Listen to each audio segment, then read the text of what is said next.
Morning, Shiplake College, and welcome to Bowtie Thursday. It's my turn to do the thought for the day today, and I'm not going to take up too much of your time. I'm going to just be talking a bit about the art of listening. So I'm going to share my screen now.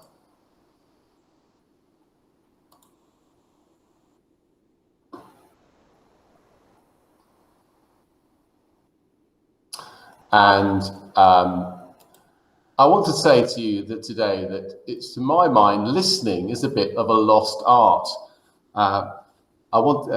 It's some of the lines we often hear people say, especially at home at the moment in lockdown, are, "You're not listening to me, Dad," or "You're not listening to me. You don't understand." And here's a little story to begin with.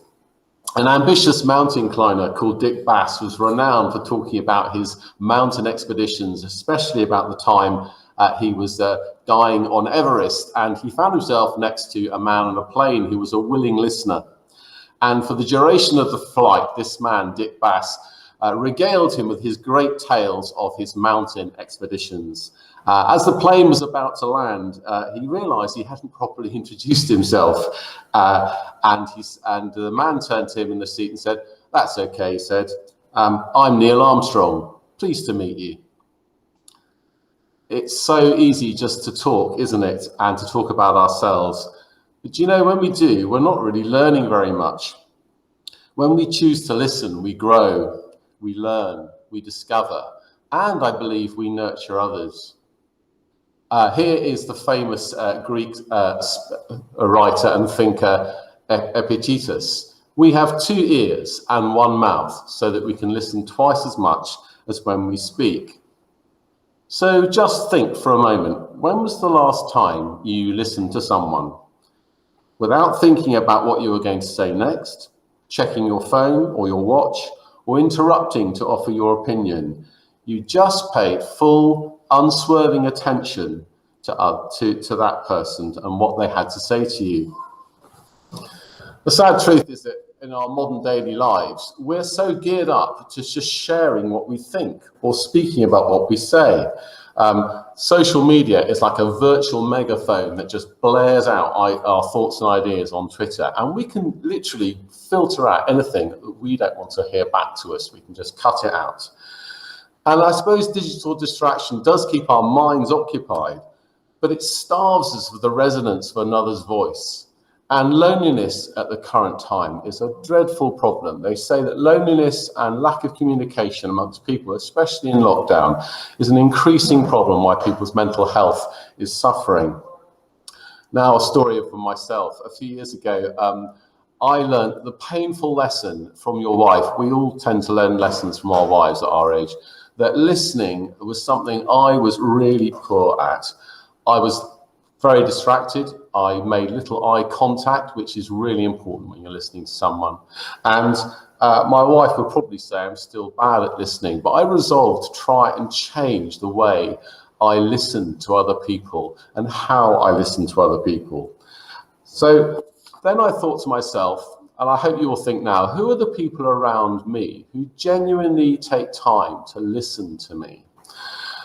I expect if you think of who those people are, you'll say, they're always really calm. They always seem to have time for me. They never rush when I'm speaking. They don't break into the silences when I'm trying to wonder what to say next. And the truth is, I expect you'll think, gosh, actually, I don't know many people who are really good listeners. And here at Shiplake, I know that there are both pupils and staff around me here who are brilliant at listening. And I know who they are.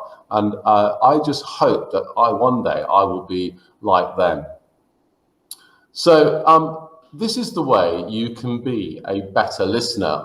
Sorry, it wouldn't be a Mr. Alcock talk without having an album cover on a slide. So I hope you will take the time to listen to George Michael's amazing album, Listen Without Prejudice. I only chose it because it fits with the number 3 here. So first of all, how do you get to be a good listener? Good listening is called active listening. You first of all got to be curious. You've got to know what is it about this person that's so interesting? What can I find out about them? What are they going to tell me? And that, of course, as you know, is one of the Shiplake 7. So first of all, be curious. to know about other people, about why they say things, what they say, and how they say it. And secondly, think to yourself, why is this person telling me this? There must be a reason behind it. Thirdly, like the George Michael album title, don't judge the other person. Defer your judgment. Be neutral. You may not agree with what they're having to say to you. You may have a completely opposite feeling, but put that to one side and simply just hear them out. It's really important to defer judgment. Number 4 is listen to the tone of voice. How are they speaking? Are they frustrated? Are they exasperated? Are they cheerful? Try to hear what lies behind the way the words are being said. And finally, and really importantly, when they come to a stop, don't interrupt. Wait a few seconds. In our society, we're terribly embarrassed by the idea of silence. We think we must fill the silence with something, we should suddenly come back with something. But don't. They may still be thinking about what else they want to add. And they may appreciate having that time. Maintain eye contact and keep looking at them. Here is an example. So how would you respond to someone who told you this? I've just lost my job, but that's okay. I hated my boss. It was a long commute and I always got home late. I have to eat dinner standing up because my wife and children don't wait for me, but I don't know how I'm going to tell them I've been sacked. I'll have to cancel a holiday I've booked with some mates. Here are 4 possible responses. Which one would you give? It's okay, you'll get another job. Well, I'm really sorry that happened. I lost my job too. Best thing that ever happened. That's rough. How do you think your family will react?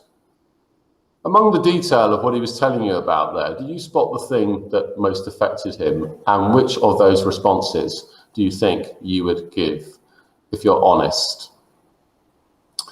Secondly, when you're involved in a conversation, try to support it, support the person, don't shift it on. Here are a couple of examples. John, my dog got out last week and it took 3 days to find him. Mary, our dog digs under the fence, so we can't let him out unless he's on a leash. Mary here has simply shifted the conversation onto her. She's taken the initiative away from him and simply wants to push back and give him about her dog. But it could be, she says, oh no, where did you finally find him? Which is a far more empathetic and supportive response. Try this one. This is probably more pertinent to what we get up to in the evenings. Linda says, I watched a new comedy called The Good Place on Netflix last night. Look at these responses. Which one is the shift response and which is the support response? Oh, I don't really like comedies on Netflix. I prefer the films, actually. Or The Good Place. Oh, sounds fun. What's it about? So listening is a really important skill. It's a lost skill in our world of communication. And yet it's so important that we give time to other people. The best listeners are some of the people who learn the most about themselves and learn the most about the world. And Shiplake is a school where we want to be kind to people. And Mr. Brown's been talking about how we need to talk about the things that bother us. Don't hide them, don't bottle them up. But we all know that if we want to talk about something, then it's really important we know we've got good, calm listeners who will just give everything to us, not worry about the time, not look at their watch, but just hear us out until we're finished and support us in their responses when they do respond. So I'm going to finish with one of my favorite writers, American writer Henry David Thoreau, who said, the greatest compliment that was ever paid me was when someone asked me what I thought and attended to my answer. So listening is a priceless gift that we can all give to other people. Who will you listen to today? Thanks for listening.